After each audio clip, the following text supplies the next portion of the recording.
आज हम आपको लेकर चल रहे हैं सुमन हॉस्पिटल लुधियाना। डॉक्टर सुमन व डॉक्टर साहब के द्वारा लगाया गया ये पौधा आज एक छायादार पेड़ का रूप धारण कर चुका है। डॉक्टर साहब की तीनों बेटियां यहाँ पर अपनी सेवाएं दे रही हैं। डॉक्टर विधु मोदगिल, डॉक्टर वाणी थापर और डॉक्टर जीनी गिरिन, और उनके साथ साथ डॉक्टर नीरज थापर, डॉक्टर अमित मोदगिल और डॉक्टर HRS गिरिन अपनी सेवाएं यहाँ दे रहे हैं। बांझपन के रोगियों के लिए ये हॉस्पिटल एक वरदान साबित हो रहा है।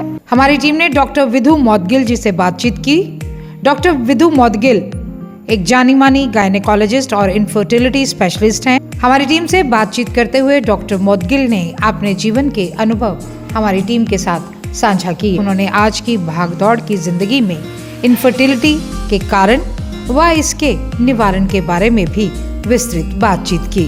आइए करते हैं बातचीत डॉक्टर विधु मोदगिल जी के साथ। दर्शकों, पंजाब प्लस चैनल पे आपका स्वागत है। आज हम आपको मिलाने जा रहे हैं डॉक्टर विधु मोदगिल जी के साथ, जो पिछले लंबे समय से अपनी सेवाएं ऑब्स्टेट्रिक में एज ए गायनेकोलॉजिस्ट ऑब्स्टेट्रिशियन और उसके साथ साथ इनफर्टिलिटी स्पेशलिस्ट और उसके साथ साथ कॉस्मेटिक गायनेकोलॉजी, जो कि पिछले लंबे समय से ये अपनी सेवाएं दे रहे हैं। डॉक्टर, स्वागत है आपका हमारे स्पेशल शो में। सत श्री अकाल रुचि जी, सत श्री अकाल सर दर्शकों ਨੂੰ। इस फील्ड में मेरे को मोर देन 20 ईयर्स हो गए हैं काम करते करते। बट ये फील्ड जैसे मेडिसिन एक फील्ड है, इसमें हर रोज़ नई नई तकनीकें आती हैं, नई नई चीज़ें होती हैं। तो हमने भी अपने हमेशा ऐसे ही रखा है अपने हॉस्पिटल में कि हम बेस्ट ऑफ फैसिलिटी दें। Cosmetic gynaecology which is latest and we have all the equipments. हमारे पास वो सारे औजार हैं, सारी चीज़ें हैं जिसमें हम बेटर कर सकते हैं लेडी की विजाइनल हेल्थ को, ताकि आगे जाके जैसे यूरिनरी प्रॉब्लम्स आती हैं विद एज, यूरिन लीकेज होता है, वो सब होता है, वो कम कर सकें। तो इसके लिए हम चाहते हैं इसको बहुत सारे लोग समझें कि ये क्या चीज़ है, क्यों ये ज़रूरी है, ताकि ये यूरिन प्रॉब्लम्स उनको कम से कम हो और वो हमें इसके लिए आके मिले।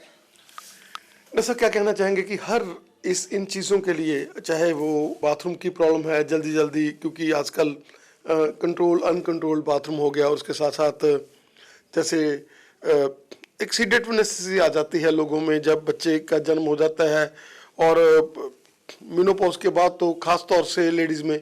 तो क्या कहना चाहेंगे कि हम लोग उसको रिजुविनेट कर रहे हैं, और उसमें हर प्रोसीजर के लिए कोई ऑपरेशन ज़रूरी नहीं है, बल्कि हमारे पास ऐसे प्रोसीजर्स हैं जिनके साथ हम लोग इन चीज़ों को अंजाम दे रहे हैं।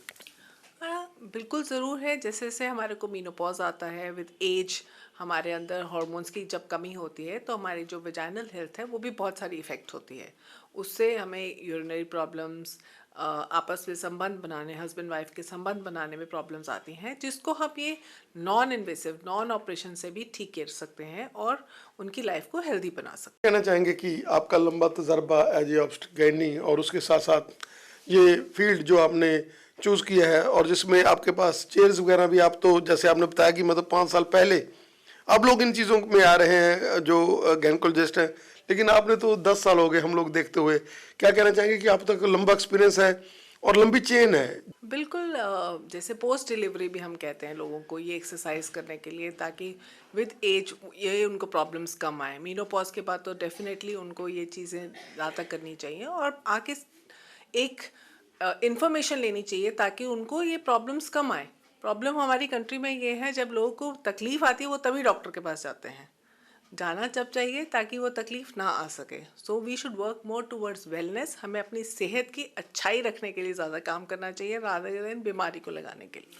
जैसा अगर हम बात कर लें NRIs की, जो अभी भी टाइम लेकर, कोई दिसंबर का टाइम ले रहा है, क्योंकि ये एक ऐसा सेंटर है जो हाई रिस्क प्रेगनेंसीज के लिए, जो कॉस्मेटिक गैनी के लिए, जो इनफर्टिलिटी के लिए, जो एक छत के थल्ले उनको हर जो है फैसिलिटी मिल रही है। और आप तीनों बहनें इस फील्ड के ज्ञाता हैं, बहुत आपका लंबा एक्सपीरियंस है, और यहाँ हर चीज़ हर इस हॉस्पिटल में एक ही छत के नीचे जो अवेलेबल है।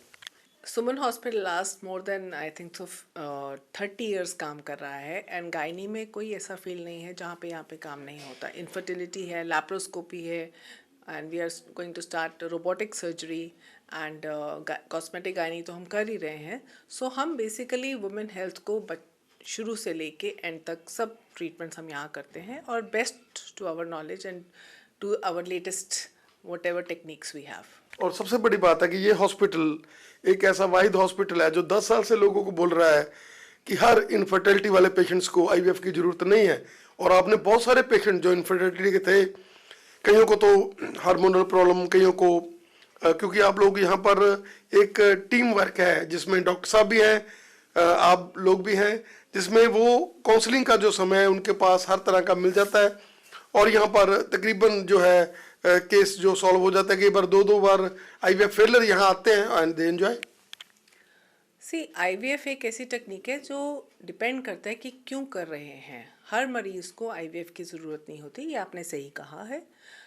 हमें मरीज़ की अच्छी जांच करनी चाहिए, दोनों husband wife as a couple उनको ट्रीट करना चाहिए। और जहां लगता है कि वाकई में इनको आईवीएफ की ज़रूरत है, तो क्योंकि आईवीएफ एक अपने आप मेंटल स्ट्रेस क्रिएट करता है जब भी हम वो उसको करते हैं, तो हर कपल की जांच के बाद ही हम उनको सलाह दे सकते हैं कि उनको आईवीएफ की ज़रूरत है या नहीं। छोटे ट्रीटमेंट्स भी होते हैं। सो जो ट्रीटमेंट होता है वो एज रिलेटेड, प्रॉब्लम रिलेटेड होता है, ना कि सीधा हम आईवीएफ के लिए कहते हैं। जैसा अगर हम बात कर लें इस हॉस्पिटल की जो हमेशा क्रिएटिव रहा है, और जैसे मदर ने वो पूरने पाए हैं कि हमने कभी भी पीछे मुड़कर नहीं देखना और कभी अपने आप को जैसे खड़ा पानी है वो नहीं सोचना। आप लोग हमेशा क्रिएटिव हैं। No doubt you are enjoying, तीनों बहनें एंजॉय कर रहे हैं, लेकिन कोई ना कोई चीज़ नहीं। अभी जैसे डीजीओ की हम बात कर लें तो वो यहाँ पर आप बच्चों को जो नए यंग ब्लडर्स आ रहे हैं उनको करवा रहे हैं, और उनको टेक्निक्स केवल डीजीओ नहीं, उनको परिपक्व करते हैं आप हर फील्ड में काम करने के लिए। हाँ, हमारे यहाँ पे हॉस्पिटल में एक है, we run a DGO programme, NARCHI DGO programme, जिससे हम जो यंगर जनरेशन है उनको ऑब्स्टेटिक्स के और बाकी जो फील्ड ऑफ गायनी है उसमें ट्रेन करते हैं। And we are thankful to God that we are doing it. जो हमारे यहाँ बच्चे जा रहे हैं वो अच्छा कर रहे हैं। और क्योंकि इस हॉस्पिटल में लेप्रोस्कोपी की टेक्निक्स हर तरह की यूज़ हो रही है, जैसे अभी आप बता रहे हैं कि हम लोग आने वाले दिनों में रोबोटिक सर्जरी का भी शुरू कर रहे हैं, क्योंकि ये हॉस्पिटल हर चीज़ पहले करता है लेकिन ये ऐड नहीं करता। सबसे बड़ी बात है आप लोग चेन है आपकी, जो लोग आते हैं वो आगे आगे पेशेंट देते हैं। आपने कभी ऐड नहीं की, बहुत कम आप इन चीज़ों में जा रहे हैं, हालांकि ज़माना इस चीज़ का है। हाँ, देखिए हमारी ऐड हमारे मरीज़ हैं जो यहाँ से ठीक होके जाते हैं, वही हमें वो हमारे पे उनका ट्रस्ट है और वही हमें आगे मरीज़ के लिए हमें रिकमेंड करते हैं। सो गॉड हैज़ बिन काइंड कि हम एथिकली अपना बेस्ट काम कर सकते हैं और अपने मरीज़ को एक अच्छा ट्रीटमेंट दे सकते हैं। डॉक्टर साहब, you are an institution, you have long data, आपने हमें समय दिया, आपका हमें समय देने के लिए, क्योंकि बहुत भारी ओपीडी है। हमने बीच में on the eve of World AIDS Day क्या कहना चाहेंगे कि आप लोगों ने बहुत काम किया इसके लिए, बहुत काउंसलिंग की है लोगों की, बहुत आपने इसके लिए सेमिनार्स किए हैं, क्या कहना चाहेंगे? यंगर जनरेशन को, वैसे सभी लोगों को मेरी एक ही हिदायत है कि ये जो एड्स बीमारी है, एक तो ये नॉट ट्रीटेबल है, तो हमें प्रॉपर इसके लिए प्रिवेंटिव मेजर्स लेने चाहिए। यंगर बच्चों को ध्यान रखना चाहिए बहुत सारी चीज़ों का, because it is sexually transmitted, blood के थ्रू ट्रांसमिशन होता है, तो इन चीज़ों से ब्लड ऐसे अननेसेसरी जगह से ब्लड नहीं चढ़वाना चाहिए, नीडल्स नहीं लेनी चाहिए, डिस्पोजेबल चीज़ें यूज़ करनी चाहिए, और जब कोई ऐसे सेक्सुअल वर्कर्स के पास नहीं जाना चाहिए अननेसेसरी, है ना। तो ये चीज़ों का यंगर जनरेशन को ज़्यादा ध्यान रखना चाहिए ताकि हम इस बीमारी को पनपने ना दें और अपनी हेल्थ को अच्छा रखें। थैंक यू डॉक्टर साहब। सत श्री अकाल जी।